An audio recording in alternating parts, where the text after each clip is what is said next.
ڈھکی date society کی طرف سے آپ کو خوش آمدید کہتے ہیں. یہ ہمارا چھوارا ہے اور یہ ریڈی چھوارا ہے. یہ آپ دیکھ سکتے ہیں کہ ٹیسٹ میں بھی تو بہت اچھا ہوتا ہے، لیکن سائز آپ اس کی چیک کر سکتے ہیں کتنا جو ہے وہ بڑا ہے سائز میں. اور اب ہم آپ کو انٹروڈیوس کروانے جا رہے ہیں کہ اس کی جو ہے وہ پروسیس کیسے ہوتا ہے. تو سب سے پہلے جو ہے وہ فرسٹ اسٹیپ یہ ہوتا ہے کہ ہم جو ہے وہ کھجور کو الگ کر لیتے ہیں، اس کے بنچز یا پوشن تھے، اور کھجور کو الگ کرنے کے بعد ہم یہ بھر بھر کے ان کو ان میں اور پھر ہم جو ہے اس میں ڈال دیتے ہیں کڑھا میں. اور جب ہم کڑھا میں ڈالتے ہیں تو اس کو باقاعدہ طور پہ بوائل کرتے ہیں، اور خوب بوائل کرنے کے بعد ہم اس کو نکال کے اور ہم دھوپ میں بچھا دیتے ہیں. تو 3 دن کا یہ پروسیس ہوتا ہے اور یہ کافی محنت طلب کام ہوتا ہے. اور اس میں لیبر جو ہے وہ دن بدن اپنا ایکسپرٹ ہوتی جا رہی ہے ہمارے علاقے کی. اور سب سے اچھا چھوارا اپنی سائز میں ہم رکھتے ہیں. اور ڈھکی کھجور تو ویسے ہی مشہور ہے، لیکن چھوارا بھی اس کا اپنی حیثیت رکھتا ہے پاکستان میں اور پاکستان سے باہر بھی. یہ ہمارے دوست ایکسپرٹ ہیں چھوارا بنانے کے، اور ہم ان سے ذرا پوچھیں گے کہ یہ کتنا مشکل کام ہے.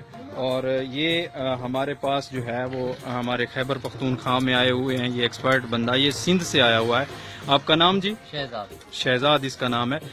تو یہ آپ کتنے بجے صبح اٹھتے ہیں؟ تقریباً 6 بجے سے اٹھتے ہیں. 6 بجے اٹھتے ہیں اور سارا دن یہ پروسیس کرتے ہیں؟ جی بالکل. تو یہ کتنے دن کے بعد ریڈی ہو جاتا ہے؟ یہ برسات نہیں پڑے تو 4 دن پھر بھی لگ جاتے، 3-4 دن.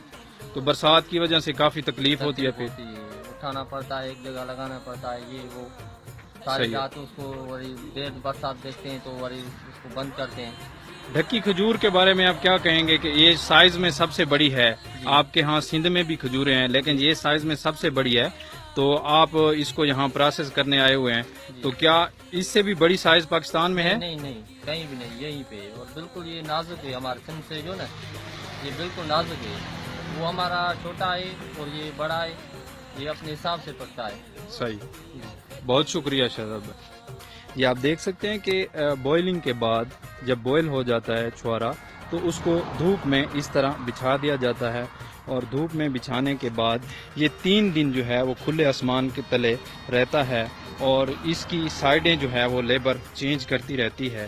سائڈیں چینج کرنے کے بعد یہ فائنل سٹیج پہ جب چھوارا ہوتا ہے تو وہ آپ دیکھ سکتے ہیں کہ وہ کس قسم کا ہے.